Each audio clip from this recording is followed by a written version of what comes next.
Hi guys! So magkakaroon kami ngayon ng questions and answers. So tungkol lang ito lahat sa ating bansang Pilipinas. So mga kaalaman sa Pilipinas with my guests, Mary Jo Agas and Calvin Criza. Okay, number one question. Number one question. Ano ang pambansang bayani? Actually, mali ito guys. Kaya tatama ko na namin sa ChatGPT, no? Si Google. Ano daw? Pero tao itong sagot sa Sino? Makinig ka, Gavin. Sino ang pambansang bayani ng Pilipinas? Hindi taas ang kamay ko, alam nito, parang tutunan din ng isa. Yes, Mary Jo Agas? Jose Rizal. Okay, or si Dr. Jose Rizal.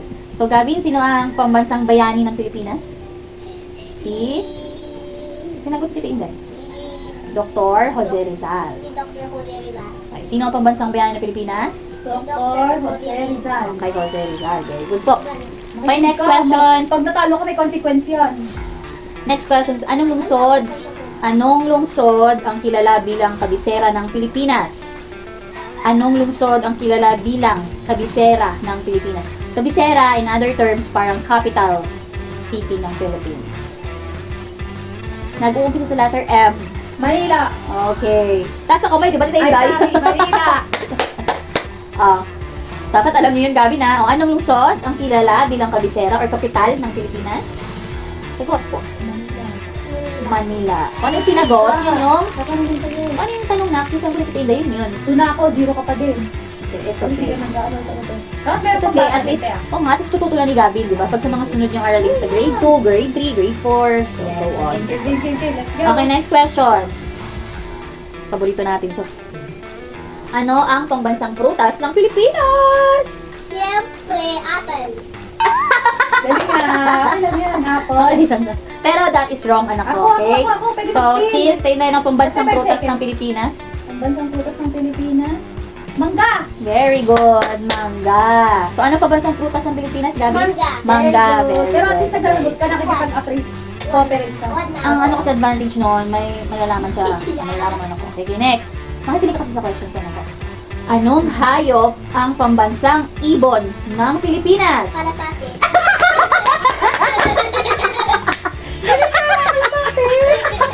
Basta natin yun. Ang pambansang ibon na pala ngayon, guys, ay kalapate. Tama. Mali. Nakikipag-cooperate sila. Yes, okay. Okay lang, pero mali. So, itatama ka. So, still, kita yung dahil. Sabihin mo, dahil, kung mali, kung sabihin tama, ipapasok sa isip niya yun, matama yung kalapate. Ang tamang sagot ay Philippine Eagle. Yes. Or sa Tagalog, Agila. O, ano yung pambansang ibon ng Pilipinas? Di ba nakita mo sa Manila Zoo to? Agila. Agila. Sa English, Philippine Eagle. Mami, bakit sa Pilipinas kinuha yung mga eagle? O basta, nandito na sila noong pamang panahon. O, anong hayop ang pambansang ibon ng Pilipinas? Eagle. Eagle. Or, sabihin mo, Philippines. Wala kasing S ito, Philippine lang yun. Sabi Philippine. mo, Philippine. Philippine Eagle. Philippine Eagle. O, sa Tagalog, Agila. Agila. Okay, next questions. Hindi kalapati guys ha. Agila. Kalapate! Agila ang tamang sagot. Okay po? Next question po. Okay. Ano ang tawag sa tatlong pangunahing pulo ng Pilipinas? Ito yung nag-umpisa sa letter L, V, tsaka M. Yes, kita yung dahil? Luzon, Visayas, Mindanao! Okay, very good. So, itatanong kita ulit, Gabi, na? Mindanao. Okay, makinig ka muna sa questions, si Mami. Ano ang tawag sa tatlong pangunahing pulo ng Pilipinas? Luzon. Visayas, Visayas. Mindanao. Okay, very good. Luzon, Visayas, at Mindanao. At Mindanao. So, yun yung tatlong pulo ng Pilipinas. Tandaan nyo. Next question. Saan matatagpuan ang bulkang Mayon? Sagot. Letter A. Sagot siya, te. Yes, Gavin? Saan daw matatagpuan ng Saan matatagpuan ang bulkang Mayon? Anong lugar? Sa Pilipinas. Tama naman, matatagpuan siya sa Pilipinas. Pero kung specific tayo na lugar na matatagpuan yung bulkang Mayon sa Inday? Anong aklan? Wala, prasing mali. Hindi na makasama sa next round. Eliminate. Letter A, Albay. Albay. Okay, so saan matatagpuan ang bulkang Mayon? Albay. Okay, sa Albay. Tandaan po ah. Okay po. Hindi Aklan guys ha, sa Albay. Pupunta tayo sa Aklan para hanapin yung... Ako, pagkatapos nito, mami, ako naman, ha? Meron. Next questions po is, anong isda ang itinuturing na pambansang isda ng Pilipinas? Sagot. Yes, Gavin. Flying fish. Na flying fish! Tilapia. Paksiw. Tilapiyang paksiw. Bangus. Ano na isasagot mo, very wrong. Yung favorite ko fish, bangus. Bangus.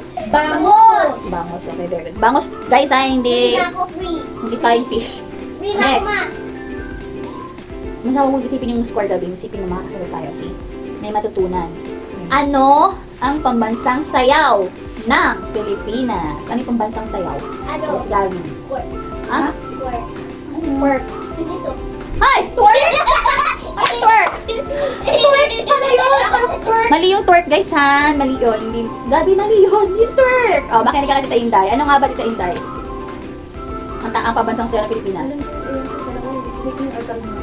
Okay, yung una. Tinikling. Yeah, tinikling. Ano yung pambansang sayaw ng Pilipinas? Sinikling. Tinikling. Very good. Dito yung Gabi na yung ginaganon-ganon yung paa. Basta pagka medyo may ano ka na, matututunan mo yung Ganito ka, ma. paano yung tamang sayaw ng tinikling. So, ano yung pambansang sayaw ng Pilipinas? Tinikling. Tinikling. Okay, very good. Next question is, anong wika ang pambansang wika ng Pilipinas? Ano yung pambansang wika ng Pilipinas? Uy, mga Pilipino kayo, di nyo alam. Filipino, very good. Filipino. Okay, anong pambansang wika ng Pilipinas? Filipino. Filipino. Filipino. Filipino, guys, ha? Baka kasi may sumagot yung English. Tagalog. English, Tagalog. Okay, next question. Anong buwan ipinagdidiriwang ang buwan ng wika? Anong buwan? Yung buwan ng wika. Oh, Tita Inday, Gabing. Yan si Tita Inday. Mali. Letter A. Start sa A. August, sabi ko na nga ba eh. August. Or sa Tagalog, Agosto. August. August. Anong buwan? August. Oh, wait lang. Anong buwan pinagdiriwan ang buwan ng wika? August. Buwan ng wika? August. Tandaan mo yan, ha? Okay po. Next. Ano ang tawag sa bahay na gawa sa kahoy at pawid? Ano daw yung tawag sa bahay na gawa sa kahoy at pawid? Siguro, Ikaw, go. mga ano na to ng mga ano. Kahoy na bahay. Sabi siya si kahoy na tayo. Tapos this Ang mga naman kasi kahoy na tayo. Kahoy na bahay. Ate tayo tayo still. May kubo. Yes! Very good. May kubo. Okay, gagawin na yung tawag sa bahay na gawa sa kahoy at pawid. Bahay kubo. So, isa ko sa mga pag-aaralan din. Kahoy at pawid. Hindi mo nalaman, no? Bahay kubo, okay. Ano del Oh, Mortada? Anong pista ipinagdiriwang sa Pista? Cebu? Oh, pista. Pista, parang fiesta. Okay, go. Yes. Anong pista or anong fiesta ang pinagdiriwang sa Cebu tuwing Enero? Alam niyo yun, Cebuano kayo. Kalimutan, nagano'n din ako. S, nag-uumpisa letter S. Ano yun, sa Cebu tuwing Enero? Letter S. Ano kita yung dice? Sinulog! Yes! Very good. Yes. Ano yung baby mo? Gawin ano